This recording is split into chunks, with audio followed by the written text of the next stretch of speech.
Bonjour et bienvenue dans l'entretien de l'intelligence économique, l'émission consacrée aux coulisses de la mondialisation. Gérer les millions, voire même les milliards de données d'une entreprise. Voilà une question de concurrence et même de souveraineté. Avec l'intelligence artificielle, l'entreprise accroît sa compétitivité grâce à un traitement plus rapide et surtout plus qualitatif de ces données. Pour en parler, je reçois Étienne Bernard, cofondateur et PDG de NewMind, une jeune pousse spécialisée dans les logiciels d'intelligence artificielle. Bonjour Étienne Bernard. Bonjour. Allez, dans vos mots, présentez-moi votre entreprise. Alors, NewMind, on est une start-up dans le domaine de l'intelligence artificielle et on a créé une intelligence artificielle, une IA, qui s'appelle NewExtract et qui est un réseau de neurones, un peu comme ce qu'il y a derrière ChatGPT, mais qui est spécialisé pour l'extraction d'informations de documents. Pour les entreprises qui en possèdent des milliers ou des millions. On peut avoir un exemple concret de ce que ça signifie, votre service donné aux entreprises? Oui. Alors, par exemple, imaginez une banque qui doit traiter des dossiers d'ouverture de compte, de demande de prêt. Et dedans, il y a des fiches de paie, il y a des justificatifs de domicile, il y a des scans de carte d'identité. Traditionnellement, il faut que ce soit une personne qui fait de la saisie. À la main. Voilà, à la main pour extraire les montants, extraire les noms, les adresses. Et notre IA permet d'extraire ça de manière automatique. Et donc, d'avoir pour l'entreprise un gain de temps et de compétitivité, c'est ça? Exactement. Elle sait exactement, à la minute près, toutes les informations qui rentrent dans la société et qu'elles soient non structurées, comme on dit, qu'elles viennent de dossiers Excel, de dossiers PDF, etc. Exactement. Ça peut être des PDF, ça peut être du texte, ça peut être des emails, ça peut être des fichiers Excel. Voilà, tout ce genre de choses pour ensuite les rentrer dans une base de données. Vous avez eu cette idée parce que ça n'existait pas ou parce que vous voulez en concurrencer une autre? Alors, c'est surtout que la technologie a évolué. Il y a toujours eu ce besoin de faire de l'extraction d'informations, mais on l'a tous vu avec ChatGPT. Maintenant, les IA sont bien meilleures à comprendre le texte. Et donc, c'est pour ça qu'on s'est dit, grâce à ces nouvelles technologies, on va pouvoir faire un produit qui est meilleur pour faire de l'extraction d'informations. Vous existez depuis 3 ans. Et votre formation, c'est? À l'origine, je suis physicien. Physicien. Une thèse en physique statistique. Et puis, mais je suis dans le domaine de l'IA depuis 12 ans à peu près. Vous êtes opérationnel, c'est-à-dire, est-ce que la société gagne de l'argent? Est-ce que NewMind propose des services ou pas? Alors, dans une logique de croissance, oui, on gagne de l'argent, mais on a des investisseurs. Et là, on met le paquet sur la R&D, sur le développement, pour développer ces IA. Parce que le but, évidemment, c'est qu'elles soient meilleures que les autres IA pour pouvoir les concurrencer. Et pour ça, il faut qu'elles s'entraînent. Exactement. Alors, pour les entraîner. Les vôtres, elles s'entraînent sur quoi? Elles s'entraînent sur les données qu'on fabrique, donc c'est des datasets qu'on fabrique. Et en fait, on les entraîne sur des tâches d'extraction d'informations. On essaie de trouver les tâches les plus difficiles pour que l'IA comprenne. Mais est-ce qu'au jour d'aujourd'hui, une entreprise internationale ou française utilise déjà vos algorithmes? Ah oui, tout à fait. Tout à fait. Donc ça l'entraîne aussi? Alors, on n'utilise pas les données de nos clients. Oui. Parce que souvent, il y a des problèmes de confidentialité. Oui, tout à fait. Voilà, donc non, notre dataset est complètement séparé. Mais donc vous imaginez l'algorithme spécifique pour tel ou tel client, ça peut être une banque, un industriel, etc. Et c'est lui qui, en interne, le fait travailler. Exactement. Alors, on peut, pour certaines entreprises, créer des IA spécialisées, des IA customisées pour une certaine entreprise. Et là, dans ce cas, oui, on utilise les données de l'entreprise pour améliorer l'IA. Mais si vous utilisez notre plateforme publique, là, par contre, on n'utilise pas vos données, juste vous utilisez le modèle tel qu'il est. Alors, donc, vous avez une plateforme publique. Ça signifie quoi, concrètement, que vous mettez à la disposition du grand public vos algorithmes et vos recherches? C'est ça, exactement. C'est à NuExtract, extract.ai. Et là, vous pouvez essayer l'IA, lui donner des documents, lui demander d'extraire différentes informations.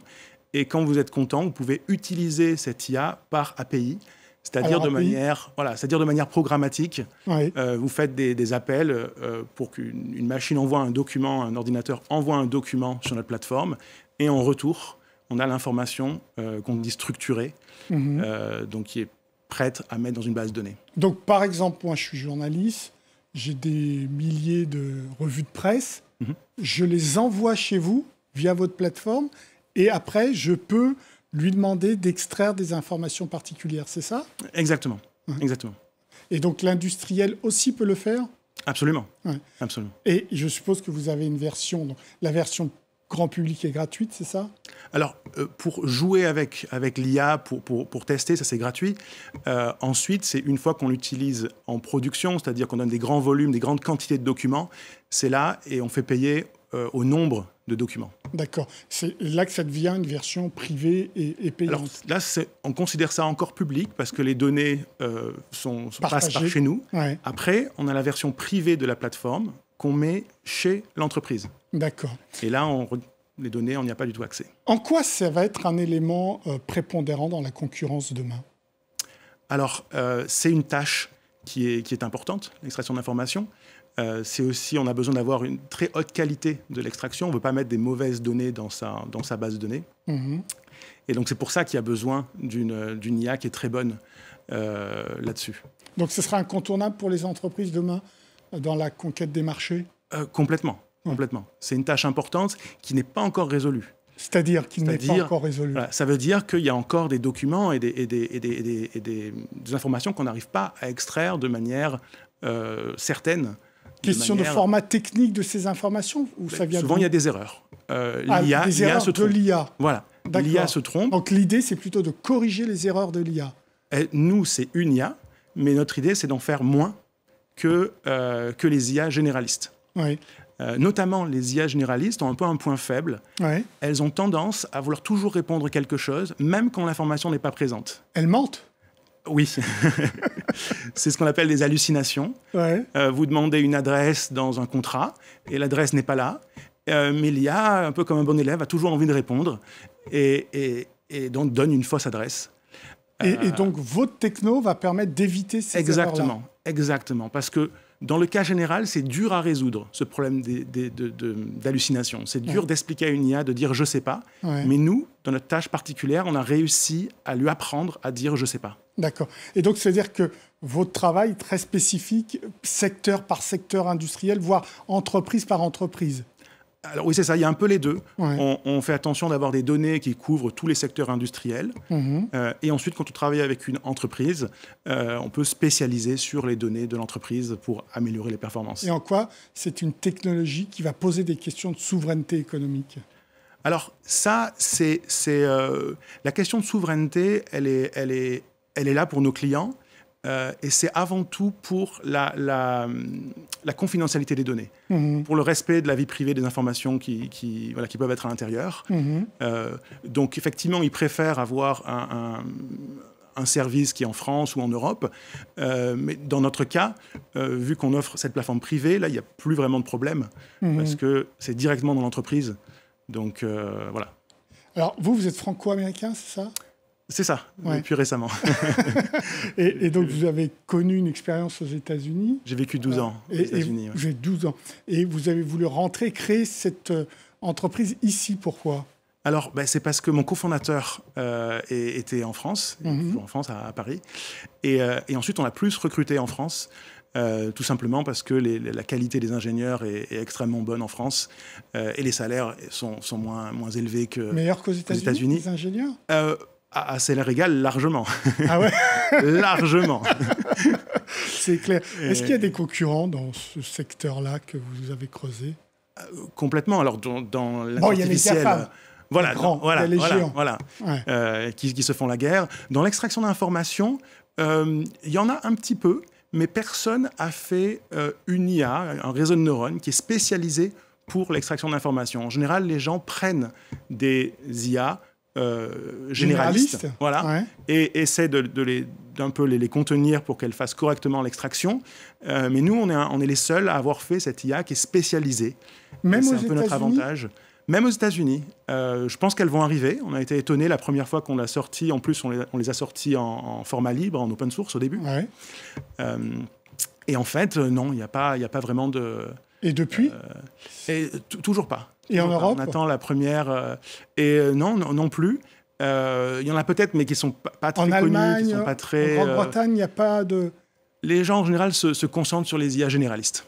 Ouais. Et voilà. Et donc, vous avez l'espoir qu'il y ait un marché de niche pour vos IA spécifiques. Complètement. Ouais. Complètement. Et à quel tarif elles sont accessibles? Oui, alors la version publique, voilà, c'est au volume, donc oui. quand tu es dans le document, on appelle ça un token. Un token, c'est un mot, en fait. Ouais. Un jeton. Voilà, un jeton. Ouais. Et dans... En français. Oui, c'est ça, un jeton. Et sur une image, on coupe en petits patchs, et chaque patch, c'est un jeton. Et notre IA est à $5 par million de tokens. D'accord. Donc, il faut donner quand même beaucoup de... Donc, c'est assez accessible. C'est assez accessible. Voilà. Ensuite, pour les plateformes privées, c'est différent. C'est une licence annuelle. Et ça dépend vraiment du projet, de la quantité de documents que vous voulez processer, etc.